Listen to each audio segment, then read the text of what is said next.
Selamat berjumpa kembali dalam pelajaran Sejarah Peminatan kelas 12 IIS SMA Frater Don Bosco Banjarmasin. Pada kesempatan kali ini kita akan membahas materi Perang Dingin. Untuk pembahasannya, mari kita lanjut. Sebelum lebih jauh membahas materi Perang Dingin, kita lihat bersama terlebih dahulu untuk istilah Perang Dingin. Istilah Perang Dingin sendiri dikemukakan oleh Bernard yang merupakan penasihat Presiden Amerika pada tahun 1947.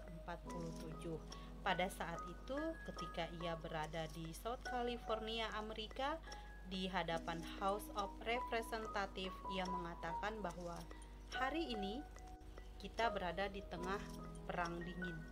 Musuh kita, yaitu ditujukan kepada Soviet dengan ideologi komunisnya, bisa ditemukan baik di luar maupun di dalam negeri.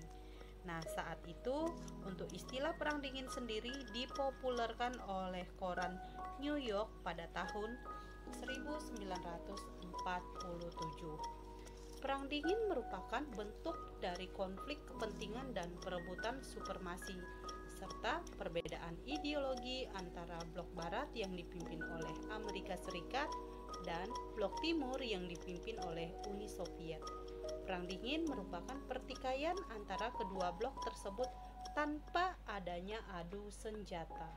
Jadi kalau perang dunia pertama dan kedua itu perang yang melibatkan adu senjata, perang fisik, sementara perang dingin itu perang yang tanpa melibatkan adu senjata dan tidak melibatkan fisik. Latar belakang perang dingin. Jadi, latar belakang perang dingin antara lain dapat kita lihat pada penjelasan berikut ini.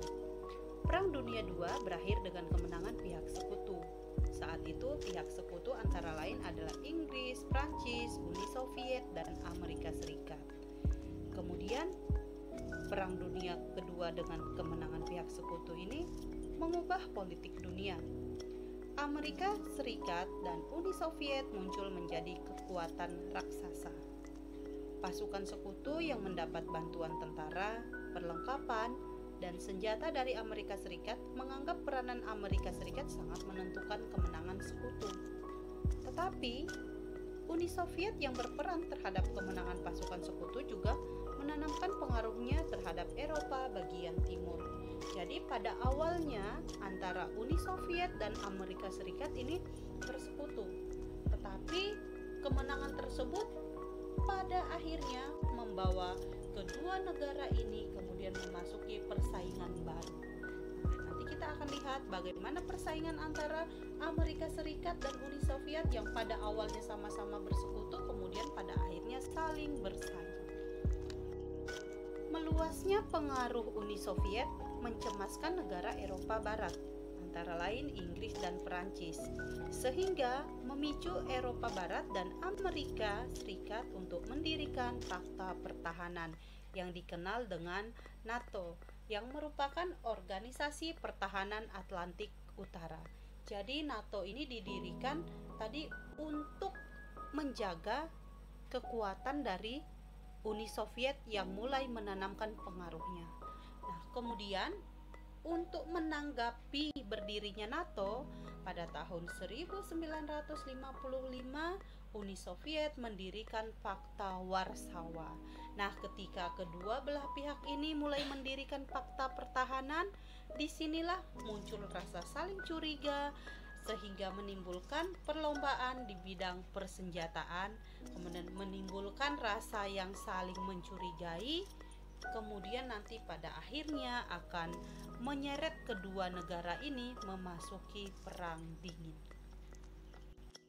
Setelah perang dunia kedua berakhir, dunia terbagi atas dua blok, yaitu ada blok barat dan blok timur. Pembagian kedua blok ini berdasarkan ideologi. Nah, untuk blok barat berideologi liberalis dan kapitalisme, sedangkan blok timur berideologikan komunis. Pemimpin blok barat Amerika Serikat, sedangkan pemimpin blok timur adalah Uni Soviet.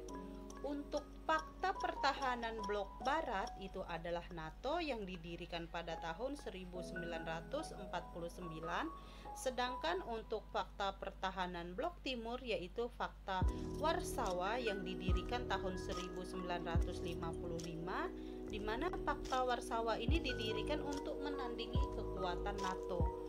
Nah, untuk negara-negara pendukung dari blok barat antara lain ada Prancis, Inggris, dan Kanada.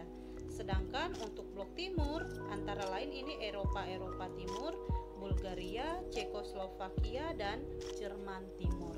Jadi setelah Perang Dunia Kedua berakhir, muncul dua negara adidaya. Yang dimaksud dua negara adidaya itu adalah Amerika Serikat dan Uni Soviet atau Rusia. Pada peta berikut ini kita bisa melihat pengaruh blok barat dan blok timur pasca Perang Dunia Kedua. Jadi untuk blok barat itu sendiri dipimpin oleh Amerika Serikat. Di sini kita bisa melihat untuk pendukung dari Amerika Serikat ada Belanda, Belgia, Britania Raya, Denmark, Islandia, Italia, Kanada, Luxembourg, kemudian ada Norwegia, Prancis, Portugal, Yunani, Turki, Jerman Barat, dan Spanyol. Sedangkan untuk blok timur yang dipimpin oleh Uni Soviet ada Bulgaria, Romania, Jerman Timur, Hongaria, Polandia, Cekoslovakia, dan Albania. Nah, untuk kekuasaan blok barat ini yang berwarna biru, sedangkan untuk kekuasaan blok timur di dalam peta ini yang berwarna merah. Jadi secara garis besar negara terbagi menjadi dua blok, yaitu blok barat dan blok timur. Adapun faktor yang menyebabkan terjadinya perang dingin dapat kita simpulkan antara lain yang pertama perbedaan paham ideologi, di mana Amerika Serikat memiliki ideologi kapitalis sedangkan Uni Soviet memiliki ideologi komunis. Sehingga dengan perbedaan kedua ideologi ini kemudian masing-masing antara Amerika Serikat dan Uni Soviet itu ingin menyebarkan paham ideologinya terhadap negara-negara lain. Nah, kedua, keinginan untuk menguasai dunia. Jadi antara Uni Soviet dan Amerika Serikat setelah Perang Dunia Kedua sama-sama bersaing untuk menanamkan kekuasaannya di dunia. Nah, sehingga inilah yang dikenal dengan kekuatan negara adikuasa. Kemudian faktor ketiga yaitu berdirinya fakta pertahanan, di mana Amerika memiliki fakta pertahanan NATO, sedangkan Uni Soviet memiliki fakta pertahanan Warsawa. Nah, sehingga dengan adanya fakta pertahanan ini kemudian memicu antara kedua negara adikuasa ini saling mencurigai. Kemudian hubungan mereka semakin tegang sehingga nanti kedua negara ini masing-masing menanamkan pengaruhnya terhadap negara ketiga. Terkait dengan fakta pertahanan, pada gambar ini kita bisa melihat simbol dari fakta pertahanan Amerika Serikat dan sekutunya, yaitu fakta pertahanan NATO. Berikutnya merupakan simbol dari fakta Warsawa, yaitu fakta pertahanan dari Uni Soviet dan sekutunya.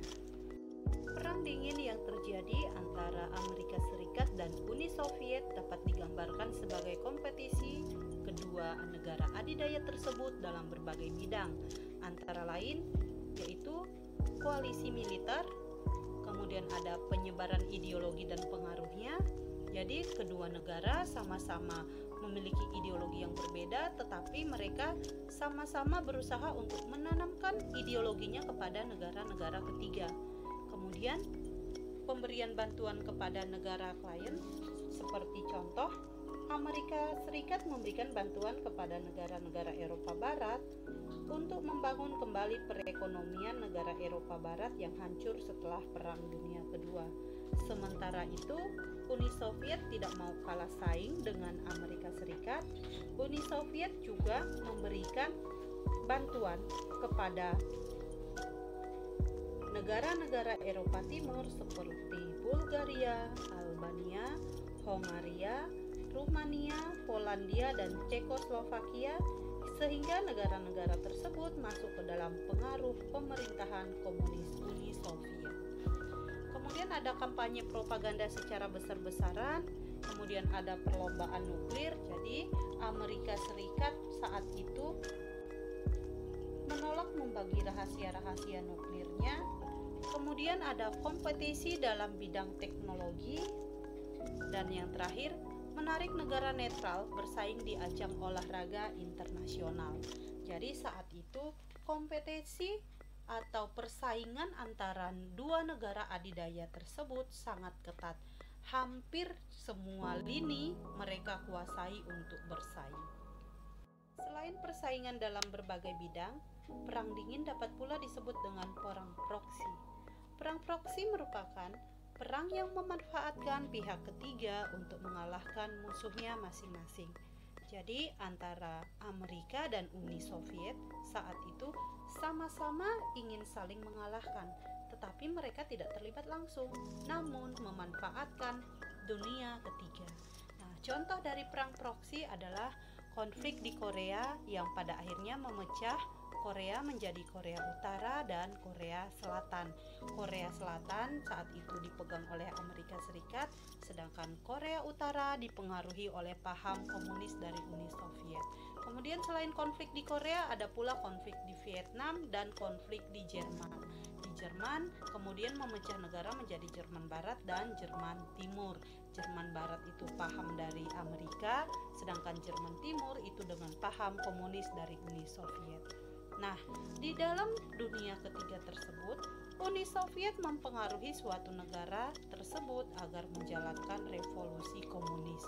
Nah, tujuan Uni Soviet yaitu meluaskan atau mengembangkan paham ideologinya terhadap negara-negara lain. Tetapi Amerika tidak berdiam diri. Amerika dalam hal tersebut menanggapi dari tindakan Uni Soviet tadi, yaitu Amerika terlibat juga dan mengirimkan bantuan tentara maupun logistik kepada negara yang juga dikuasai oleh Uni Soviet. Nah, tujuan Amerika itu sendiri antara lain membendung kekuasaan atau menutup kekuasaan Uni Soviet, sehingga harapannya suatu kawasan tersebut tidak hanya dikuasai oleh Uni Soviet tetapi dapat pula dikuasai oleh Amerika Serikat. Karena Amerika Serikat mulai khawatir ketika Uni Soviet sudah mampu mengembangkan atau memperluas paham komunisnya terhadap negara-negara lain, sehingga hal itu merupakan ancaman besar bagi Amerika Serikat. Oleh sebab itu, Amerika berusaha membendungnya dengan cara mengirimkan bantuan tentara dan logistik.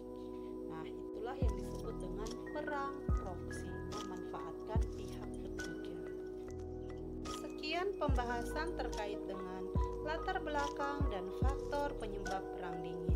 Terima kasih telah menyaksikan video ini. Sampai berjumpa kembali pada video berikutnya.